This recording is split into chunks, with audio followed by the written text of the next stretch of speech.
भूत होते हैं या नहीं, इस पे बहस तो बहुत होती है, पर सच झूठ का फैसला अब मैं आप पर छोड़ती हूँ। तो स्वागत है आपका घोस्ट स्टोरीज इन हिंदी में, जहाँ मैं हूँ आपकी होस्ट विदिशा। और अब से हर हफ्ते शुक्रवार को आप मुझे सुन पाएंगे एक्सक्लूसिवली ऑन स्पॉटिफाई।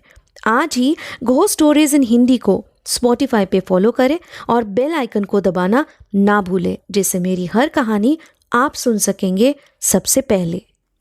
माया हर रोज की तरह आज भी अपने कानों के ऊपर तकिया दबाकर लेटी हुई थी। नींद आने के वक्त ही उसे इस मुसीबत का सामना करना होता है। जब से इस अपार्टमेंट में माया रहने आई है, तभी से बस इसी कारण उसका ऑफिस से वापस आने का मन नहीं होता है। किसी तरह उसने अपने सोने का समय बदल लिया था, लेकिन उसका भी कोई असर नहीं हुआ। पूरे दिन के थकावट के बाद जब वो अपने बिस्तर पे सुकून की गहरी नींद में सोने वाली होती है, ठीक उसी पल उसकी आंखों से नींद ओझल हो जाती है। करीबन 2 हफ्तों से इस अपार्टमेंट में ग्राउंड फ्लोर के कॉर्नर वाले फ्लैट में अकेले रेंट पे रहने आई थी माया। बहुत ढूंढने के बाद ही उसने इस फ्लैट में आखिरकार रहने का निर्णय लिया था। उसे बस शांत माहौल चाहिए था, जो इस वाले फ्लैट में आसानी से मिलने की उम्मीद थी। उसने इसी वजह से एडवांस में 1 साल के कॉन्ट्रैक्ट पेपर में साइन कर दिया और पेमेंट भी कर दिया था। शुरुआत में माया अपने इस फैसले पे गर्व महसूस कर रही थी। आखिरकार उसने अपनी मनपसंद जगह तलाश कर ही ली थी। लेकिन माया की वो खुशी उसी रात परेशानी में तब्दील हो गई थी।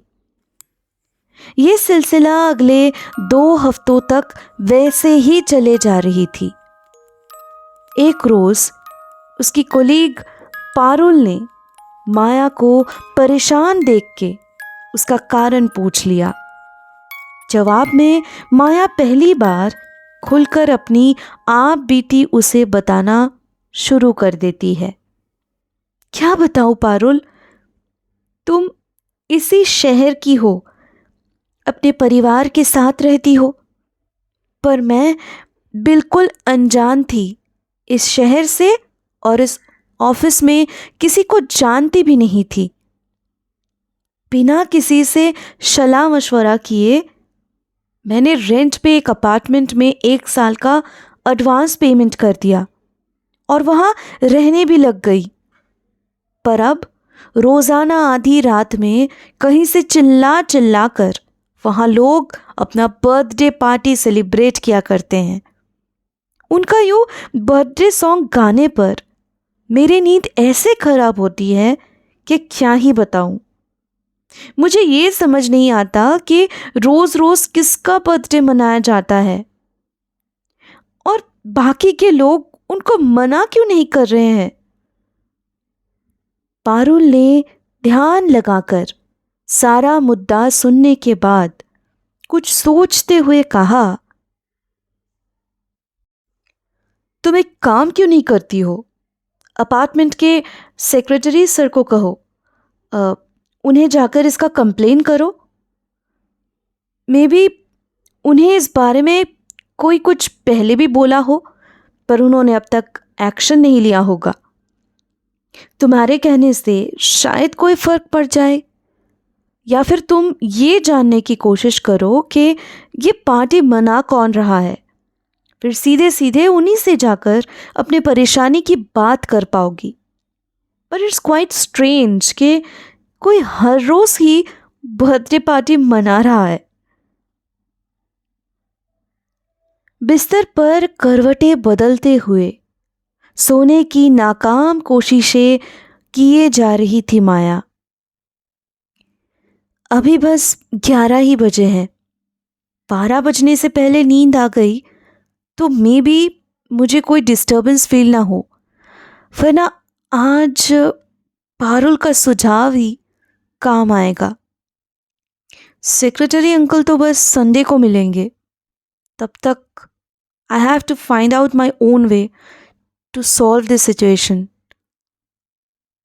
यूं ही तरह तरह की उलझनों के बारे में सोचते हुए माया की आंख लग गई थी, लेकिन फिर अचानक से वो उठकर बैठ गई। उसने घड़ी की तरफ देखी तो उसमें 12:01 हो गए थे। आज भी वही बर्थडे सॉन्ग गाते हुए कोई अपने फ्लैट में बर्थडे मना रहा था। 2 पल के लिए माया ने कुछ सोचते हुए दरवाजे की तरफ कदम बढ़ाया। उसे इतना मालूम था कि वो गाना बस और 4 मिनट तक ही गाया जाएगा, उसके बाद बस सन्नाटा ही होता है। इसलिए उसे आज जल्द से जल्द उस फ्लैट का पता करना था, वरना उन्हें रंगे हाथों पकड़ना मुश्किल हो सकता था। वो दरवाज़ा लॉक करके दौड़ते हुए सेकंड फ्लोर के फ्लैट नंबर 8 के सामने जाकर रुकी। उसने फौरन उस फ्लैट का बेल बजाया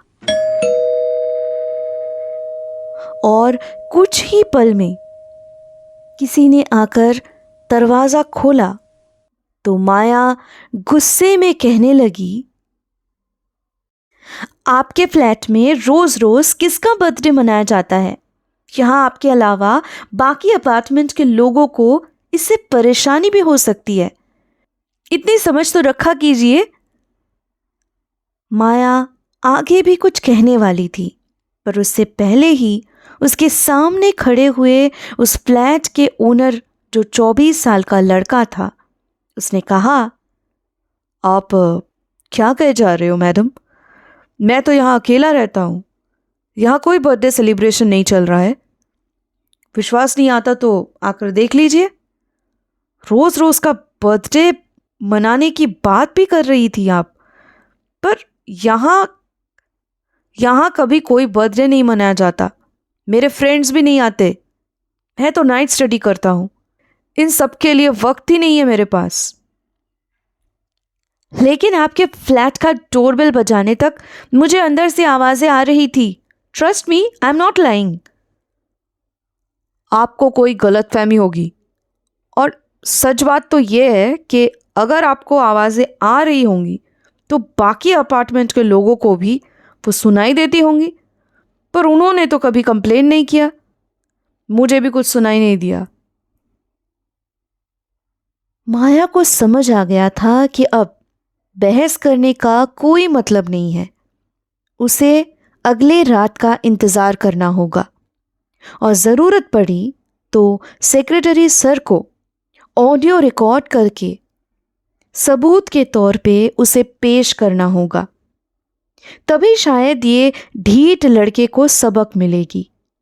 कम से कम माया को इस बात की तसल्ली थी कि अब उसे उस फ्लैट नंबर का पता चल गया जिसने उसकी नींद हराम कर दी थी। अगली रात डिनर खत्म करके सिंक में डिशेस रखते हुए माया ने तय कर लिया कि आज वो किसी भी हालत में सोएगी नहीं। उस लड़के के फ्लैट के सामने ठीक 12 बजे पहुंचकर वहां की रिकॉर्डिंग करके रहेगी माया।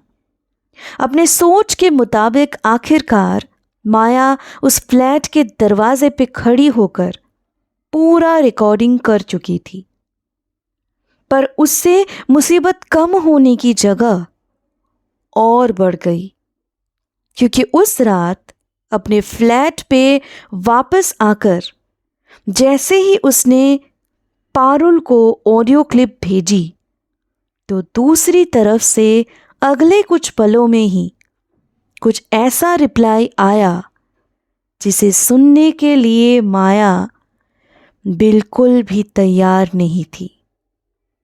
पारुल ने एक ऑडियो मैसेज भेजी थी जिसमें उसका कहना था, माया, ये ब्लैंक ऑडियो क्यों भेजी है तूने? कुछ भी तो नहीं है इसमें। तू सही से रिकॉर्डिंग नहीं कर पाई क्या? माया पारुल की कही हुई बातों से एकदम से चौंक गई थी, इसलिए बिना आगे कोई बात किए उसने उस ऑडियो को फौरन प्ले किया। लेकिन इस बार माया खुद ही दंग रह जाती है, क्योंकि वाकई में उस ऑडियो क्लिप में कुछ भी नहीं था। बर्थडे सॉन्ग तो दूर की बात है, उसमें किसी भी तरह का कोई और आवाज ही नहीं सुनाई दे रही थी। लेकिन ये कैसे हो सकता है?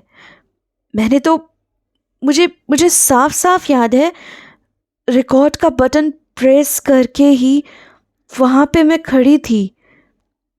गाना खत्म होने पर ही मैंने स्टॉप का बटन प्रेस किया और फिर उस ऑडियो को सेव। तो क्या दोबारा से मेरे साथ वही सब होने लगा जिसे मैं इग्नोर करने की कोशिश कर रही थी? पर मेरी बातों पे भरोसा कौन करेगा? इससे पहले मुझे ही सब अपने आप से छानबीन करनी पड़ेगी, तभी जाकर मेरे पास पुख्ता सबूत होगा कि मैं कोई झूठी कहानी नहीं सुना रही थी, ना ही मुझे कोई वहम है। वरना पहले जैसे सब मुझे यहाँ भी पागल करार देंगे। मेरा यहाँ पे रहना ही दुश्वार हो जाएगा। हो सकता है पारुल को सच्चाई का पता चला तो वो भी मुझसे पीछा छुड़वा ले और ऑफिस में सभी को बता भी दे। फिर तो मेरी नौकरी भी नहीं रहेगी। मैं ऐसा नहीं होने दे सकती। This is my dream job. I have to do something to reveal the hidden truth. खुद ही से ये सारी बातें बरबराती हुई माया चुपचाप सोफे पे जाकर बैठ गई। पारुल के किसी भी मैसेज का आगे उसने कोई जवाब देना मुनासिब नहीं समझा। बस अगले दिन उसने ऑफिस में एक ईमेल भेज दिया कि उसकी तबीयत ठीक नहीं है और इस वजह से कुछ दिनों तक वो ऑनलाइन ही सारे काम कर दिया करेगी। उसके गुडविल और परफॉर्मेंस के कारण बॉस ने भी कोई नानुकुड़ नहीं किया। माया जानती थी कि अब उसने जिस राज के तय तक पहुंचने का जिम्मा उठाया है, उसे वो ऑफिस आवर्स में कभी भी खत्म नहीं कर पाएगी।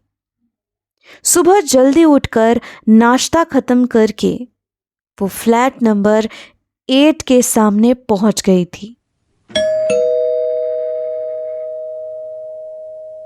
डोरबेल बजाते ही थोड़ी देर में उस लड़के का आना हुआ। एक बार फिर माया को अपने फ्लैट के बाहर यूं देखकर उसने कहा, इतनी सुबह सुबह आप यहां क्या कर रही हैं? आप कोई नया इल्जाम लेकर आए हो क्या? अगर माया की जगह कोई और होती तो अब तक गुस्से से आग बबूला हो जाती, पर उसने जवाब में होठों पे हल्की सी मुस्कुराहट लाकर कहा, अगर आपको ऐतराज ना हो तो क्या मैं आपसे 2 मिनट कुछ बात कर सकती हूँ? आपका ज्यादा समय नहीं लूंगी, बस मुझे अपने कुछ सवालों का जवाब चाहिए था। इनका जवाब जाने बिना मैं। वो लड़का इस बार अपना रवैया बदलते हुए अदब से माया को फ्लैट के अंदर आने के लिए कहता है। माया मन बनाकर ही आई थी कि आज बेझिझक होकर वो उस लड़के को सवाल पूछेगी। इसलिए अंदर आकर बैठने पर ही माया ने पूछा, मैं आपको यूं इतनी सुबह डिस्टर्ब करने के लिए सबसे पहले माफ़ी चाहती हूँ, पर भरोसा रखिए ये आज शायद आखिरी बारी होगा जब मैं यूं आपको परेशान कर रही हूँ। सबसे पहले मैं अपने बारे में बता देती हूँ। मैं माया बख्शी हूँ। यहाँ जॉब की वजह से इस शहर पे मेरा आना हुआ। इस अपार्टमेंट का माहौल मुझे इतना भाया था कि मैं रातों रात यहाँ रहने का फ़ैसला कर चुकी थी। पर पहले ही रात से मेरे साथ यहाँ पे कुछ अजीबोगरीब किस्से हुए जा रहे हैं, जिनका कुछ हद तक खुलासा कल रात को ही मेरे सामने हो चुका है। किस बात का खुलासा?